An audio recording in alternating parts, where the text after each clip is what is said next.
Assalamualaikum warahmatullahi wabarakatuh. Alhamdulillah wassalatu wassalamu ala nabiyyillahi wa rasulillah amma ba'd. Saudara-saudaraku yang dirahmati Allah Subhanahu wa taala, semoga hati kita dilapangkan olehnya dan hati kita disinari dengan sinar keimanan dan sinar keilmuan. Mudah-mudahan selamat kita dunia dan selamat kita di hari kelak nantinya. Saudaraku yang saya cintai, saya sangat tidak suka mendengarkan informasi, mendengarkan sepatah dua patah kata atau mungkin banyak kata-kata yang disampaikan oleh orang yang mengatakan bahwa wanita muslimah tidak wajib memakai jilbab. Wanita muslimah itu sangat hina dengan memakai cadar karena dia menyiksa dirinya sendiri. Ini tidak benar. Sepandai apapun orang berbicara dalam menyampaikan Al-Quran dan hadis, kalau dia mengatakan bahwa wanita tidak wajib untuk menutup aurat yaitu jilbab dan dilarang memakai cadar dengan alasan bahwa ini tidak ada disampaikan oleh Nabi, tidak disepakati oleh para ulama, maka pendapat ini tidak benar. Karena itu saya akan menyampaikan pada pertemuan kali ini dalam kitab Al-Mujaz fil Fiqhil Islami Al-Muqaran, yang mana kitab ini adalah perbandingan mazhab yang tipis, ditulis oleh Abdul Sami' Ahmad Imam dan juga Muhammad Abdul Latif Syafi'i. Mudah-mudahan dengan pendapat yang saya sampaikan ini, saudari-saudariku yang sudah memakai cadar, saudari-saudariku yang sudah memakai jilbab tidak goyah keyakinannya, tidak goyang keyakinannya dengan ucapan tokoh yang mengatakan bahwa wanita tidak disuruh untuk memakai jilbab. Judul dalam kitab ini Fi Tahdidi Auratil Mar'ati, batasan dari aurat perempuan. Dengarkan teksnya dengan bagus supaya tidak disampaikan kepada orang-orang pernyataan yang seperti disebutkan tadi. Ittafaqal ulama'u ala anna ma'adal wajhi wal kaffaini wal qadamaini min badanil mar'ati auratun la yahillu kasfuha amama ajnabiyyin la fis salati wala kharijiha. Dengarkan ini saudaraku dengan baik. Ittafaqal ulama'u, sepakat semua ulama, bukan ulama Medan, bukan ulama Sumatera Utara ini, tetapi ini adalah ittifaqnya para ulama, ulama yang kualitas keilmuan mereka diakui oleh dunia, sehingga mereka itu disebut sebagai pendiri madhab, imam dari madhab. Apa yang disepakati oleh mereka para ulama ini?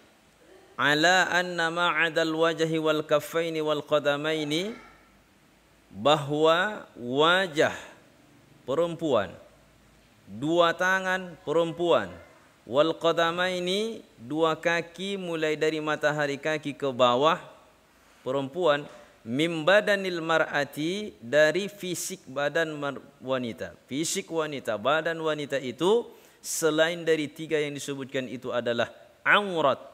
La yahillu kasfuha, tidak boleh membuka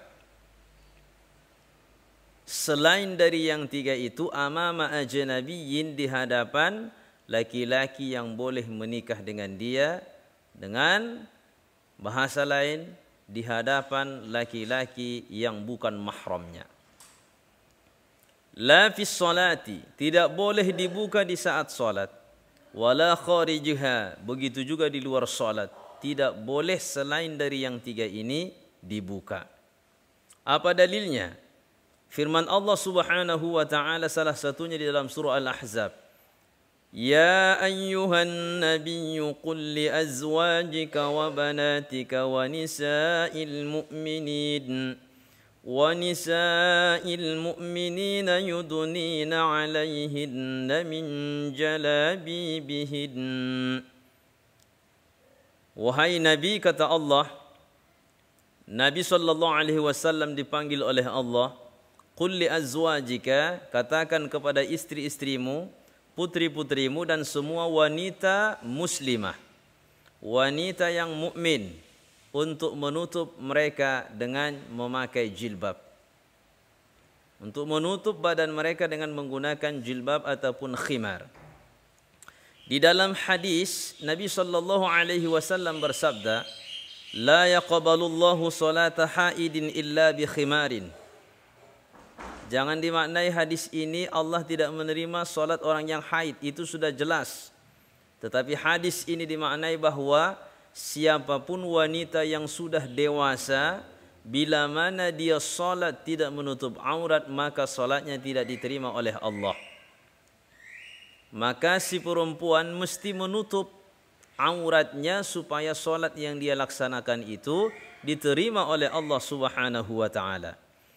Fa inna hadhil adillata minal kitabi was sunnati, maka sesungguhnya dalil-dalil dari Alkitab dan Sunnah ini, Alkitab dan Sunnah ini, wa ghairuha katsirun, dan selain dari Al-Quran dan Sunnah yang dibacakan tadi masih banyak lagi. Qurannya tiap hari bacanya. Masih banyak lagi yang menunjukkan bahwa wanita mesti menjaga diri mereka dengan menutup aurat. Qad afadat annal mar'ata, ini menunjukkan bahwa perempuan itu yajibu 'alaiha satru badaniha, wajib ia untuk menutup badannya, sawa'un fi dakhilis salati aw kharijiha, baik di dalam salat ataupun di luar salat.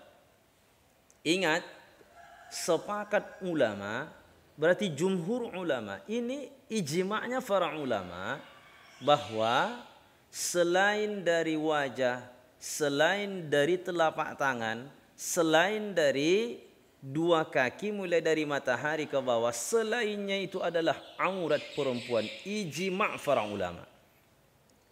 Karena itu kalau ada orang yang mengatakan bahwa perempuan tidak wajib berjilbab, maka dia telah menentang ijma'. Siapa yang menentang ijma'nya para ulama, maka dia dinyatakan keluar dari keimanan. Na'udzubillahi min dzalik.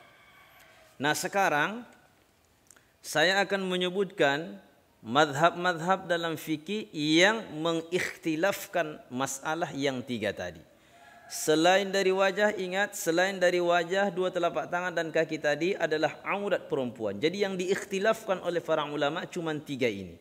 Apakah wajah ini termasuk aurat? Apakah telapak tangan termasuk aurat? Apakah dua kaki mulai dari matahari ke bawah itu juga termasuk aurat? Ada beberapa madhab yang menjelaskan tentang ikhtilaf dalam tiga hal ini. Yang pertama, al-madhabul awwalu, madhab yang pertama, annal wajaha wal kaffaini faqat, bahwa wajah dan dua telapak tangan itu saja yang bukan aurat. Kaki mulai dari matahari kaki ke bawah itu juga termasuk aurat. Ingat, pendapat yang pertama ini mengatakan bahwa seluruh tubuh wanita itu adalah aurat kecuali wajah dan telapak tangan. Telapak tangan yang dimaksudkan mulai dari pergelangan ini, baik ini batin ataupun zahir, bukan aurat. Jadi kalau misalkan wanita tidak mesti ditutup di sini, ini nampak mulai dari pergelangan ini ke bawah, zahirnya, batinnya itu bukan aurat. Jadi madhab yang pertama, wajah dan telapak tangan yang bukan aurat. Pendapat siapa ini? Pendapat ini adalah pendapat jumhur. Wa hadza huwa madhhabul jumhuri. Ini adalah pendapat yang jumhurul ulama. Di antara mereka yang berpendapat demikian, Imam Malik, Imam Ibnu Hazmin dari mazhab Zahiriyah, kemudian sebahagian dari Syiah Zaidiyah. Begitu juga menurut Al-Imam Asy-Syafi'i dan Imam Ahmad sebagai pendapat yang masyhur dari keduanya. Dan juga pendapat seperti ini wa huwa ihdar riwayataini 'inda al-Hanafiyyati wasy-Syi'ati al-Imamiyah. Ada dua riwayat dari mazhab Hanafiyah, berarti pengikut Imam Abu Hanifah, dan mazhab Syiah al-Imamiyah. Salah satu pendapat mereka mengatakan bahwa semua tubuh wanita itu aurat kecuali wajah dan telapak tangan saja.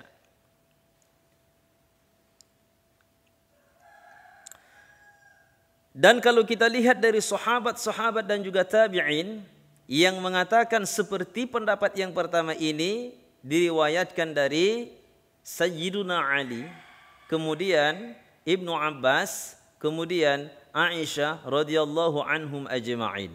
Itu dari sahabat yang mengatakan bahwa semua tubuh wanita itu aurat kecuali wajah dan telapak tangan. Dari tabi'in, pendapat seperti ini juga diriwayatkan dari Mujahid dan Al-Hasan dan selain dari mereka radhiyallahu anhum ajma'in. Itu madhab yang pertama. Madhab yang kedua mengatakan bahwa annal qadamaini aidan laysata bi'aurah kal wajhi wal kaffaini. Wa ila hadha dhahaba ats-Tsauri wal Muzanni wa huwa asahhur riwayataini 'inda al-Hanafiyyati wasy-Syi'ati al-Imamiyah. Pendapat yang kedua ini mengatakan bahwa dua kaki juga termasuk yang bukan aurat. Jadi pendapat yang kedua ini berarti mereka mengatakan seluruh tubuh wanita aurat kecuali wajah, telapak tangan, dan dua kaki. Berarti pendapat ini yang diamalkan oleh sebahagian orang tidak memakai kaus kaki. Jadi kalau ada wanita yang tidak memakai kaus kaki, mulai dari matahari, kakinya ke bawah, kalau ke atas sudah jelas ditutup. Ini ada pendapat dari ulama yang mengatakan demikian karena kaki dalam hal ini bukan aurat perempuan.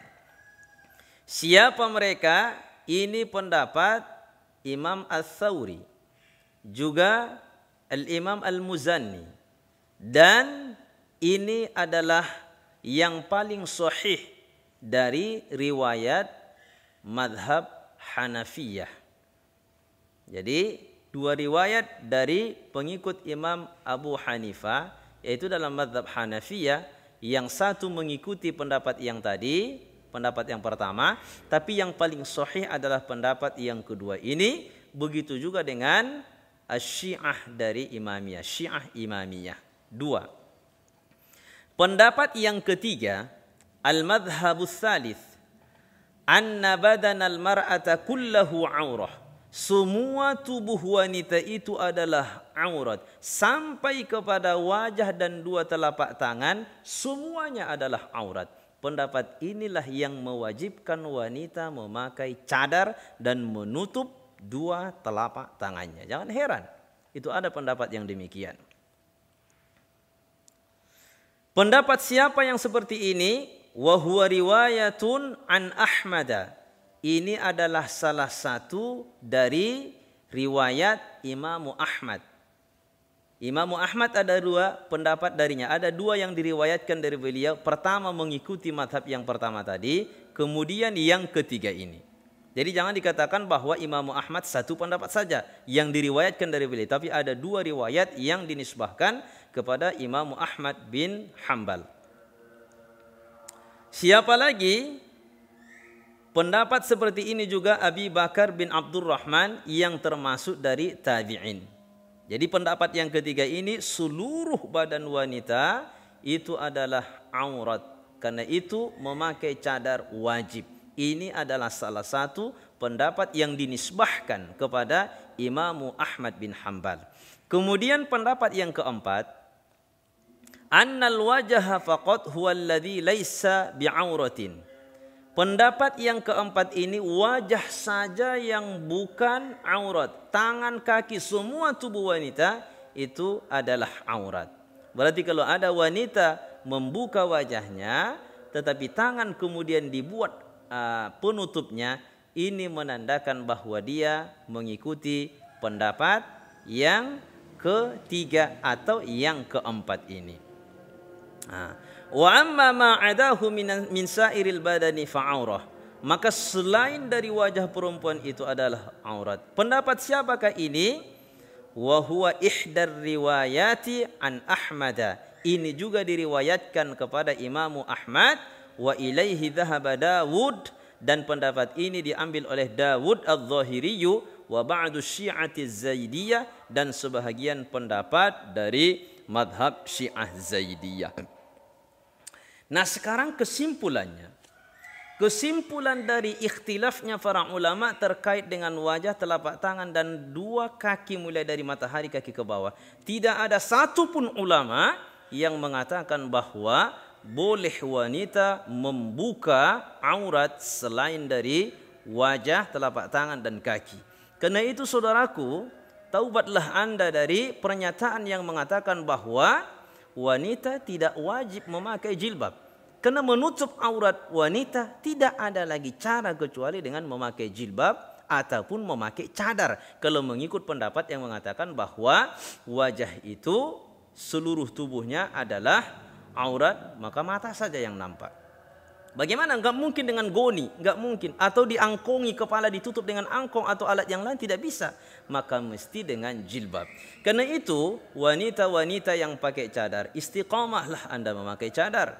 Wanita yang memakai jilbab, istiqamahlah anda memakai jilbab. Yang pakai cadar, jangan salahkan yang tidak memakai cadar. Yang tidak memakai cadar, jangan salahkan yang memakai cadar. Jangan saling salah menyalahkan. Tetapi yang salah di sini adalah orang yang tidak memakai jilbab karena dia telah membuka auratnya, maka tentu dia telah melanggar syariat yang dibawa oleh Nabi sallallahu alaihi wasallam. Mudah-mudahan yang saya sampaikan ini bermanfaat buat kita semuanya, dan mudah-mudahan siapapun yang mengatakan tidak wajib wanita untuk memakai jilbab, segera dibukakan oleh Allah Subhanahu wa taala hidayah kepada mereka untuk menarik pendapat itu dan kembali kepada ijma'nya para ulama yang tentu mengikuti hadis Nabi sallallahu alaihi wasallam, mengikuti pemahaman terhadap isyarat yang disebutkan oleh Nabi sallallahu alaihi wasallam. Demikian, mudah-mudahan bermanfaat. Wassalamualaikum warahmatullahi wabarakatuh.